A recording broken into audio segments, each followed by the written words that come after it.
Sobat Bisnis dimanapun Anda berada. Kembali lagi dengan kami di Europeria. Apa itu Europeria? Program khusus soal Euro ya, pembahasan Euro.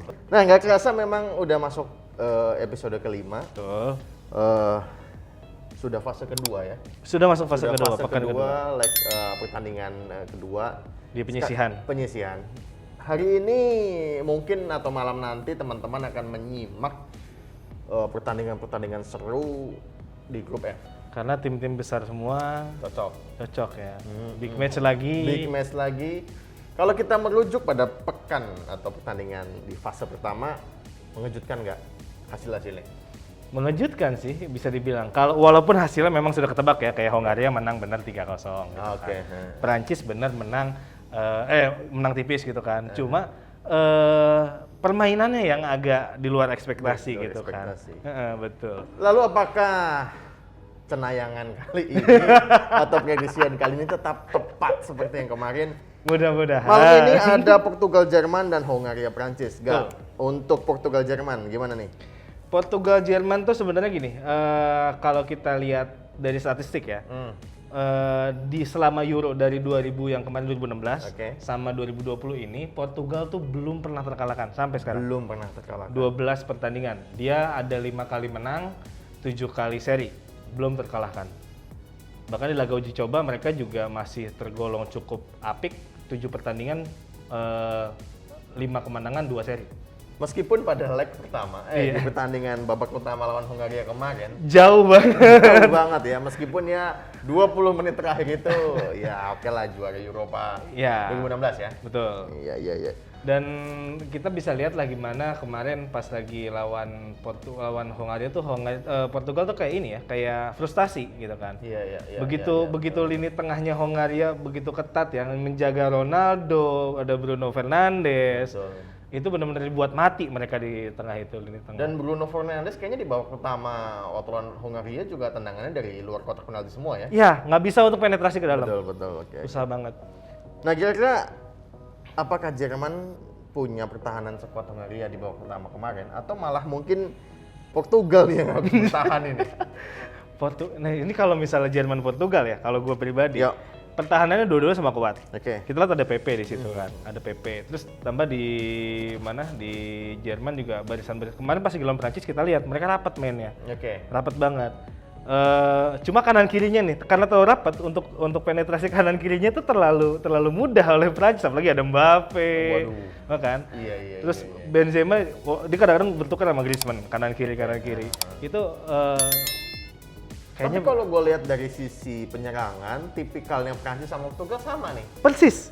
Dia kanan kiri gini kan. Iya. Nggak main dari sisi kanan kiri dan nggak penetrasi ke tengah kiri ke dalam dari kanan kiri ke tengah gitu kan.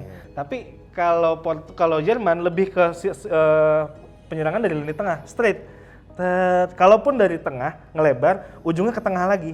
Ngambil kayak umpan tarik ke mungkin ke model Muller yang menjadi attacking midfielder.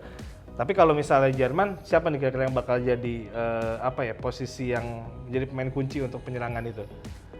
Agak susah ngomongin Jerman, nggak ada nggak ada ini ya, penyerang tunggal ya, penyerang murninya nggak ada kayaknya. Nggak ada ya. Jadi memang mungkin. Kelihatan belum bisa.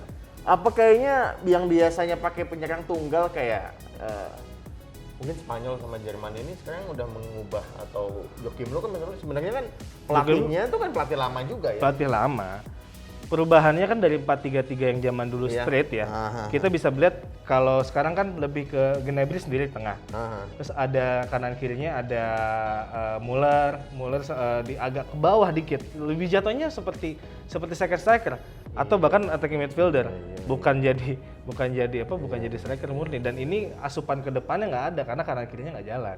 Harusnya kalau dulu kan ada Sané sebelah kiri benar-benar benar kan kiri, terus Muller juga dulu kan kadang-kadang suka ditaruh kanan untuk penetrasi dari kanan. Abang Timo kan juga iya benar. Tunggal Abang Timo. Iya.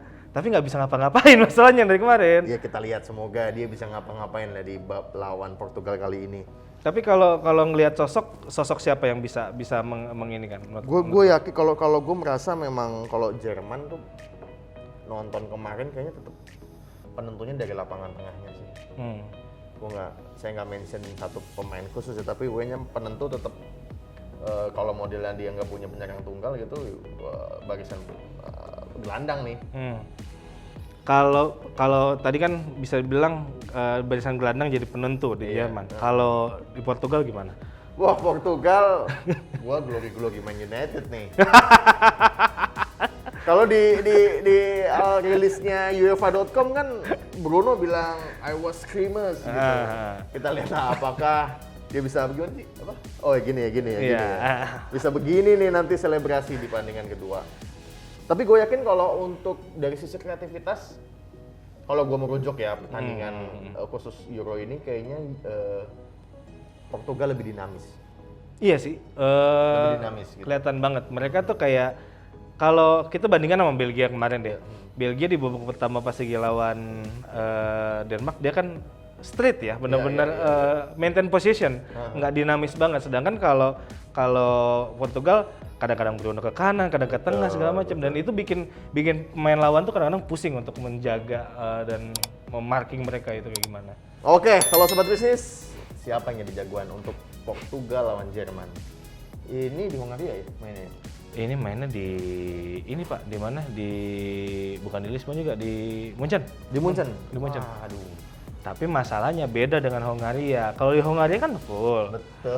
Di Munchen dikit, iya. Apakah Anda sedih ngelihat pertandingan Hongaria lawan Portugal? Pengen nonton full. rame. Nah, sementara kita saat ini sedang hati-hati. Jakarta tidak sedang baik-baik saja, saudara. Makanya kita pakai masker. Betul, protokol jaga kesehatan. Dan tidak ada botol sponsor.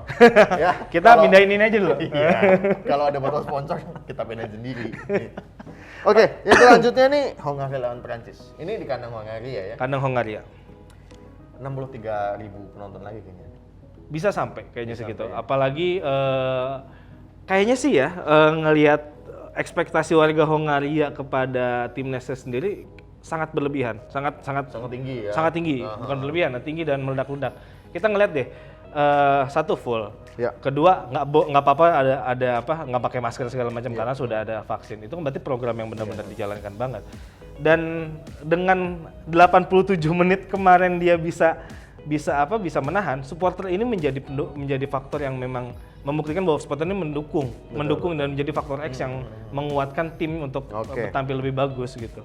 Ini bahaya buat Prancis karena bisa jadi Prancis nggak tahan 87 menit buat nahan gitu. Si Hongaria itu. Dan kalau kita berkaca lawan Portugal, Hongaria bukan tanpa serangan. Betul, banyak serangan juga. Banyak serangannya. Ya, semoga teriakan penontonnya lebih dahsyat lagi nih. Betul. Kalau gue sih jujur aja, ya Hongaria perlu lah. Gue sih agak seri lah kalau yang ini. Kenapa seri?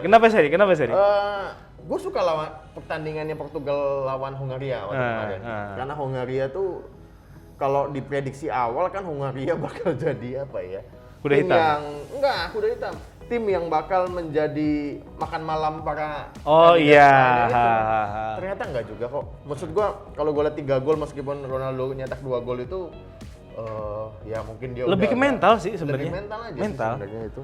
Karena ibaratnya tadinya 87 menit udah kuat, bahkan yang tadinya walaupun ball positionnya tidak jauh-jauh banget, tapi mereka langsung down ketika ya udah gol pertamanya si siapa? Guerreiro gue lupa. Ya. Nah, itu down dan langsung penguasaan bola pindah banget gitu loh. Jadi malah jadi benar-benar ultra defense.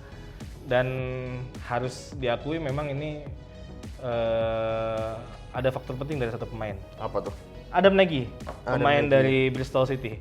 Oke. Nah, dia ini sebelum dia ditarik pada menit 87, dia adalah kunci sebagai gelandang jangkar yang benar-benar ngejaga banget.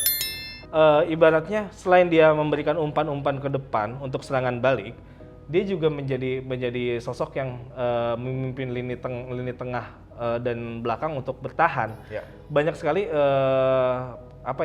intercept yang dia lakukan dari serangan-serangan Portugal. Ya. Jadi kalau melihat memang semoga Nagy juga punya peranan penting juga di pertandingan kedua ini. Dan kalau untuk Prancis sendiri juga, tapi Tapi ada argumen juga bisa jadi Prancis menang banyak nih. Bisa Bakal jadi. gampang nggak nih? Sulit Nah, kalau dari Prancis siapa nih pemain kuncinya kira-kira lu? kalau gua lebih ke Mbappe. Kalau kemarin kan Andri ngomong ada Ousmane Dembele, terus Iya, ada Kante. Tapi kalau ngelihat dari kemarin pertandingan lawan Jerman, Mbappe itu benar-benar membuat ngacak-ngacak lini pertahanan Jerman ya. Dan kayaknya Kante agak ke belakang ya. Iya, Kante agak ke belakang. Nah, sobat bisnis, untuk kalau misalkan Prancis ataupun Portugal menang lah, otomatis mereka berdua langsung lolos ya. Langsung lolos. Karena udah ada 6 poin. Jerman gimana dong? Jerman kayaknya ngulang tahun 2000 ini Pak, 2018. 18. Pas lagi Piala Dunia, nggak lolos grup kan dia. Itu Kalah dia sama Korsel. Sama Korsel ya. Heeh. Sama Son ya waktu itu ya. Son Min-hyun-nya ya. Nah, tapi kalau untuk sejatinya nih, sebagai kalau gue sih pecinta drama ya. Iya, pecinta drama. Iya dong. Kalau grup neraka masa leg kedua udah di fase kedua masa udah ketemu ya yang menang siapa, kayaknya harus kita bikin drama-drama nih. Kalau misalnya Jerman yang menang, Ya. Portugal kalah, berarti kan. Iya. Terus Prancis juga seri minimal Seri deh. aja deh. Seri deh. Empat-empatnya masih punya peluang kan? Masih punya peluang. Nih seru nih. Tapi berat di Hongaria. Kalau Hongaria lawannya ketemu Jerman, Nah, dia harus menang dengan gol yang jumlahnya lebih banyak daripada biasanya. Karena dia udah minus 0-3. iya. Iya, fase ketiga nanti lah. Ya, Yang penting ntar lah fase itu. kedua dulu Pembahasannya lah. lebih detailnya di episode selanjutnya. Betul. Oke sobat bisnis, Hmm. karena sudah ada telepon masuk, Masuk, bocor. bocor. Lu pada milih mana nih? Teman-teman milih yang mana nih? Yang jelas pertandingannya masih seru, drama-drama di pinggir lapangan juga banyak. Terlepas dari kejadian menyedihkan Christian Eriksen, terus adegan yang kurang Rasis. menyenangkan rasis dari Andre Taufik, Betul. terus episode berlanjutnya pemindahan botol ya. Udah 3 lah. Udah 3 nih. Ke depan apa lagi? Oke, saksikan terus Euroforia.